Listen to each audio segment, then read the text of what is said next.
Welcome back. You know, many will agree that our exam-oriented education system has darkened our vision of what education is really for. The constant battle to achieve the A grade is slowly destroying our children, turning them into zombies, unable to relate what they learn to their reality.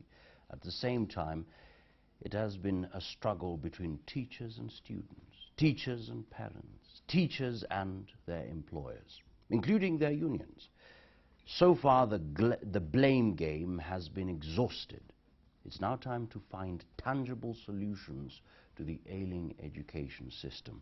To help us really understand what is happening in the education sector and basically to come up with solutions is we have three guests. The first guest, closer to Muteki Njau, is educationist from Owezo.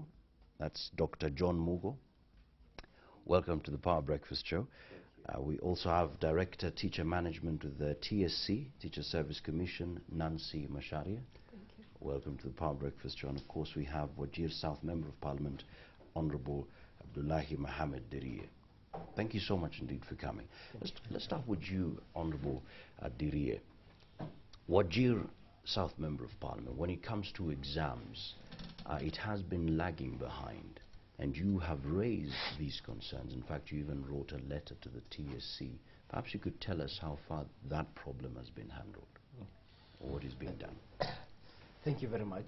The problem of education in what you used to call the Northeastern, for example, Wajir, Mandera, Garissa, is actually education is in ICU, in intensive care unit.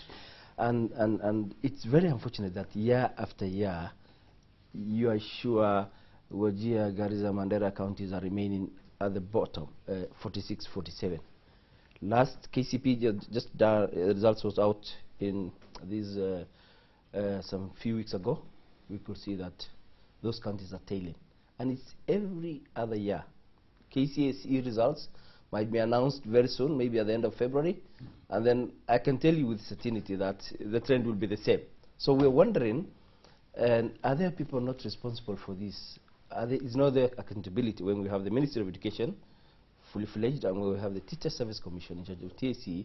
Why is this happening? And why is nobody changing the trend? And Madam Nancy is here.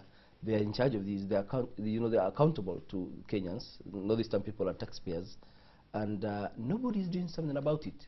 You will see a child scoring 80 marks out of 500.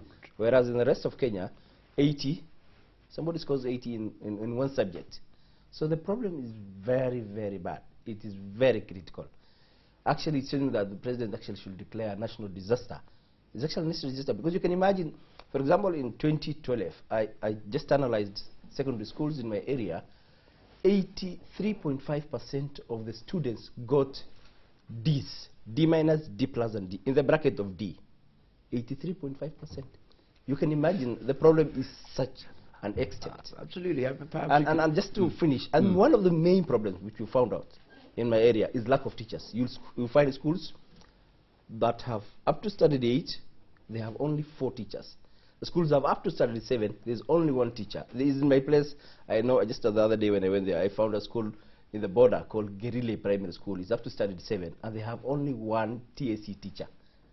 Another one in the same area is having up to standard 5, and they have 1 teacher. And actually, maybe the big towns, like not the big towns, but at least the main towns, the schools, the main towns might have, number of teachers. Problem might not be so much, but the rural schools, and remember in my constituency, 80% of the schools are rural. So 80% of the schools are having 1 teacher, and at best one more the headmaster, and at best 1 more teacher. So the problem is and they're expected to compete with all the and they're other expected students. to compete. So, yeah, Madam Masharia, perhaps you could respond to all that. Are you aware of what is happening? Yes, actually, we are aware, as Mheshimiwa has said, we are aware that there is an acute shortage of teachers, obviously. But maybe I would want to give the global picture before we even come down to Wajir.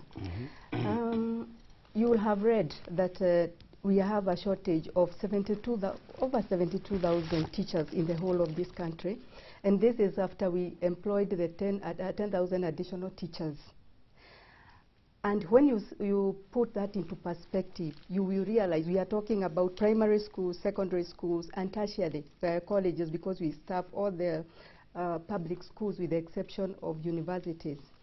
And so it is true, we have a shortage, and TSC is capable of employing teachers. It's only that we don't have the funds, and I think the government is limited in terms of this.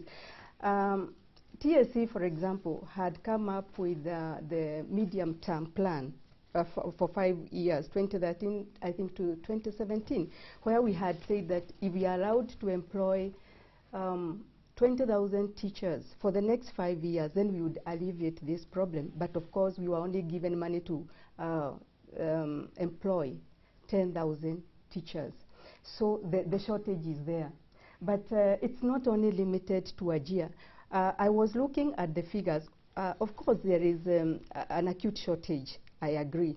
But when you look, for example, in situations like Mwingi, and surprise, surprise, even Nairobi, where everybody thinks that it's very well staffed, and I'm especially talking about the primary schools because that's where Mheshimiwa has touched. You'll find that for, when you look at the shortage in Wajir, it's around 10% when you round it. Nairobi is over 20 because of the schools in the slums. So the problem is there, but I want to say that maybe we need to look at this more broadly. Maybe the performance is not only limited to lack of teachers. There are other factors that maybe we will engage in this talk, and we see maybe what are some of the interventions. Is it possible there are schools overstaffed in Nairobi and urban centers? Are there schools with more teachers than they need? I'll respond by saying that when we had the agents before 2012, you know, the PDs and the DOs were working as our agents. We had a bit of a problem because really they were our agents, but TSC was not really in charge of these people. They got the instructions from the Ministry of Education, and that's before we became a constitutional commission. So yes, we had pockets at that time, but we have since sent down to the counties, our county directors who are now involved in the redistribution of these teachers, even to the most remote village, like Mheshimiwa says. But you'll still find, even after this redistribution, there is still a problem in that we don't have enough teachers. Yeah, perhaps we could get the whole perspective, a general perspective from you, Daktari, in terms of, I mean, last year there was a report that was done by Uwezo Kenya report. Uwezo Kenya, and it stated that more than 50% of class 8 pupils can barely read or write. Class 4 to 5 cannot even read material from standard 2 class. 9 out of 100 students skip school at any particular day. Perhaps you could just give us a general perspective of the quality of education that is being offered in this country.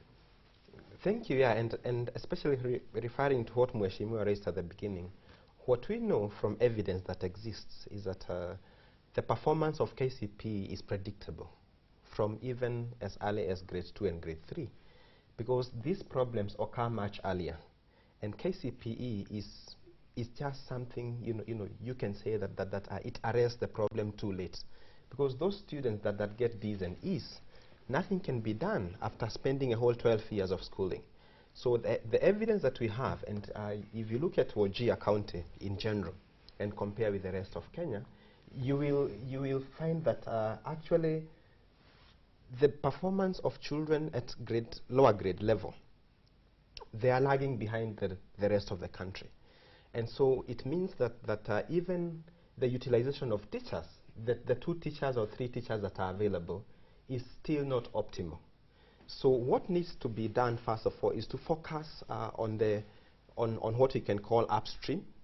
A child who enters grade 1 requires attention at that level, so that they don't face any lag of learning at any grade level. What usually happens is cumulative. A child who did not cover grade 1 work, they covered grade 1 at grade 3. By the time they are reaching class 8, they've not even covered class 4. So there is no way that learner can get more than 30 marks per every subject. So this problem we are seeing as a symptom for the general system from grade 1 up to grade 8 and even for secondary school. The issue of teacher shortage is there. We know that there are more teachers in urban centers than in rural areas, and the farther you move from a town, the less likely it is that you'll find more teachers, and especially female teachers. We know that rural schools are suffering, especially girls in Northeastern Province, the former Northeastern Province generally, because there are very few qualified female teachers. So girls lack models, they lack mentoring, and that's why Wajir, Mandera, and Garissa counties are actually trailing the rest of the counties in terms of gender inequalities. So there is a big girls problem, but even within Wajir South, I would imagine that when you go to Habaswein, which is a big urban center, you'd find a higher concentration of teachers, more than that school that Mheshimiwa is referring to. So we need to look at issues of shortage, but also on issues of teacher absenteeism and learner absenteeism, because that causes wastage in learning, but also other issues that are inherent in our education system, and address quality in totality. I'm just concerned, I mean, from what Madame Macharia spoke about, from what Dr. Imugo, you're saying, it's a question of we need more teachers, but literally, Honorable Dirie, it's like there's no hope. If there are no teachers, then you'll have to just live like that.